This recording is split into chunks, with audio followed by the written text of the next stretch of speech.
என் அருமை உலகத்தமிழ் மக்களே, தாய்மார்களே, பெரியோர்களே, சிறார்களே, என் அருமை சீடர்களே, யோக நண்பர்களே, யோக விரும்பிகளே, உங்கள் அனைவருக்கும் என் இனிய காலை வணக்கம். கலைஞர் தொலைக்காட்சி நிகழ்ச்சியில் நலமுடன் வாழ என்னும் பிரிவில் யோகாசனத்திற்கு அதிக முக்கியத்துவம் கொடுத்திருப்பதை நீங்கள் அறிவீர்கள். ஏன் அதிக முக்கியத்துவம் கொடுத்திருப்பீர்கள் என்பதையெல்லாம் பலமுறை சொல்லி நீங்களும் அறிந்திருக்கிறீர்கள்.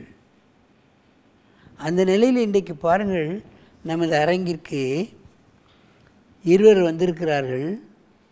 அச்சய ஸ்ரீராம் 9 வயது, லட்சுமி 13 வயது.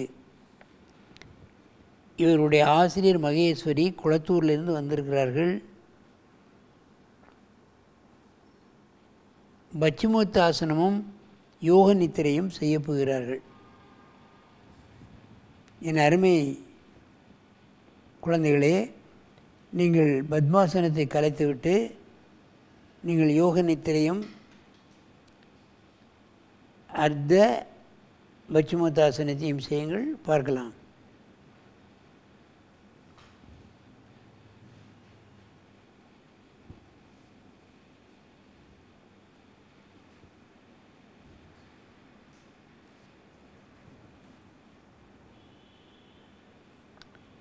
யோக நித்திரை செய்வது என்பது கடினம். அதிலையும் இப்படி லிஃப்ட் பண்ணி உயரை தூக்கி செய்வது என்பது அதை விட கடினம். இவைகளெல்லாம் நெடுங்காலமாக பயிற்சி பெற்றால்தான் இந்த நிலை வரும். இதை கையை முதுவழியாக கொண்டாந்து காலை பிடித்து கொண்டு பச்சிமாத்தாசனம் செய்வது என்பது மிக கடினம். பறவைகளின் அழகு மாதிரி இருக்கிறதுலாம் இதுக்கு இந்த பெயர் கொடுத்திருக்கிறார்கள். முடியவில்லை என்றால் தரையிலே வைத்து கொள்ளலாம், தூக்கியே நிற்க வேண்டும் என்பதல்ல. பாருங்கள் எவ்வளோ அற்புதமாக செய்கிறார்கள் என்று. எவ்வளவு நேரம் வேண்டுமானாலும் நான் இந்த நிலையிலே இருப்பேன் என்ற ஒரு வைராக்கியத்துடன் செய்து கொண்டிருக்கிறார்கள் என்றால் இவர்களுடைய பயிற்சி கடுமையான பயிற்சி. பச்சிமோத்தாசனம்லாம் ரொம்ப நேரம் நிற்க முடியாது. அதே மாதிரி யோக நித்ராவிலே ரொம்ப நேரம் இருக்க முடியாது.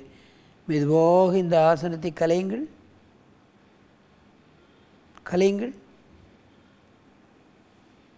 நீங்கள் இடது காலை நீங்கள் இப்பொழுது முதல்ல எந்த காலை போட்டிய? முதல்ல எந்த காலை போட்ட? இப்படி அந்த காலை போடு, சரியா? நீ இப்போ அடுத்த காலை பண்ணு. கரெக்ட். சில குழந்தைகளுக்கு பார்ப்பீர்களானால் வலது காலை போடும், இடது காலை போட வராது. சில பேருக்கு இடது காலை போடும், வலது காலை வராது. சில பேருக்கு அந்த கால் வராது, மாறு கால் வராது. 2 காலையும் போட்டால் தான் அதுக்கு மாற்று ஆசனம் என்று பெயர். அதனுடைய பலன் முழுமையாக கிடைக்கும். பாருங்கள், பச்சிமோத்தாசனம் டைஜஸ்டிவ் சிஸ்டத்தில் குறிப்பாக இதை டயபெட்டிக்கு ரொம்ப முக்கியமான ஆசனம். வாங்க, பேங்க்ரியாஸ் சரியாக வேலை செய்யும். இந்த ஆசனம் அற்புதமான ஆசனம்.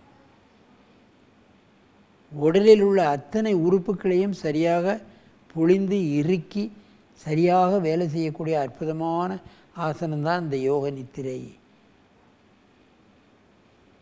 நினைத்ததை நினைத்தபடி சாதிக்கக்கூடிய வல்லமை பெற்றது இந்த யோக நித்திரை.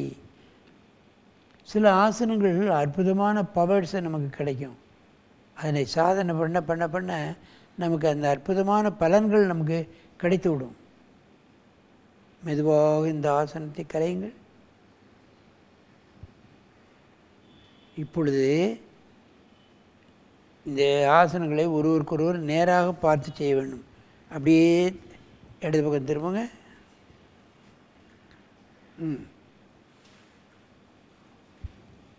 செய்யுங்க.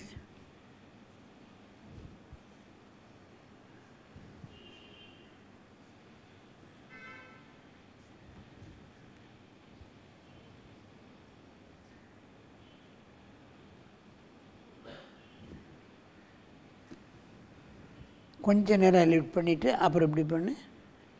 கொஞ்ச நேரம் லிஃப்ட் பண்ணிவிட்டு அப்படியே இறக்கி பாருங்கள். இவையெல்லாம் அசாத்தியமான சாதனை. சும்மா ஒரு நாள் 2 நாளில் வந்துடாது. தினமும் பழகி தான் செய்ய முடியும். மெதுவாக கீழே இறக்கி செய்யலாம்.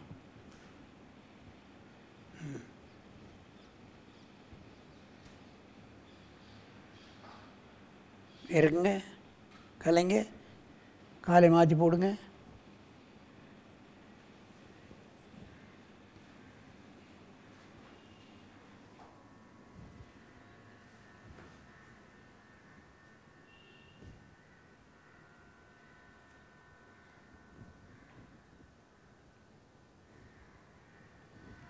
மெதுவாக கலைங்கள்.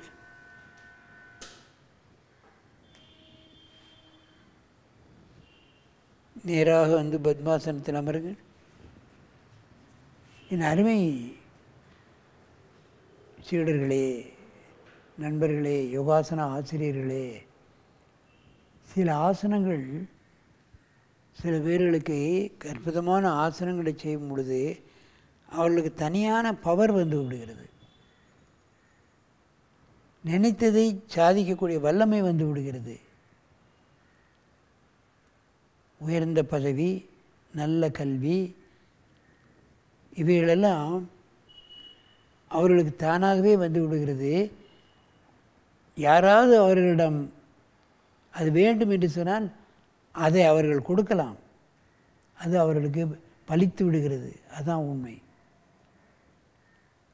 சில முனிவர்களுக்கு சாபம் கொடுப்பார், கல்லா போ, மண்ணா போ, மரமாக போன்னு. அந்த பவர் வந்து விடுகிறது. அதே சமயத்தில் சில பேர்கிட்ட கேட்டால் கல்வி வேண்டும், குழந்தை வேண்டும், பொருள் வேண்டும் என்று கேட்டால் அவர்கள் கிடைத்து விடுகிறது. முனிவர்களுக்குத்தான் கிடைக்க வேண்டும் என்பது அல்ல, நாமும் சாதனை செய்தால் நாம் கிடைக்கும். நான் அனுபவத்தில் சொல்கிறேன். எனக்கு இப்பொழுது 88 வயது. நான் தொடர்ச்சியாக 70 ஆண்டு காலம் இதை செய்து கொண்டிருக்கிறேன். காலையிலும் மாலையிலும் விடாமல் செய்வேன். அது காரில் போனாலும் சரி, ரயிலில் போனாலும் சரி, ஃப்ளைட்டில் போனாலும் செய்வேன். அந்த நேரம் வந்து விட்டால் நான் செய்து விடுவேன். நான் நினைத்ததெல்லாம் நடந்து கொண்டிருக்கின்றது. நான் நினைத்ததெல்லாம் கிடைத்து கொண்டிருக்கிறது. இதுதான் உண்மை. ஆகவே இது போன்ற ஆசனங்களை நாம் எல்லோரும் பழகி நாம் நினைத்ததை வென்று நாம் வாழ்க்கையில் முன்னேற வேண்டும் என்று கேட்டு உங்களிடம் விடைபெறுவது ஆசனம் ஆண்டியப்பன். வணக்கம்.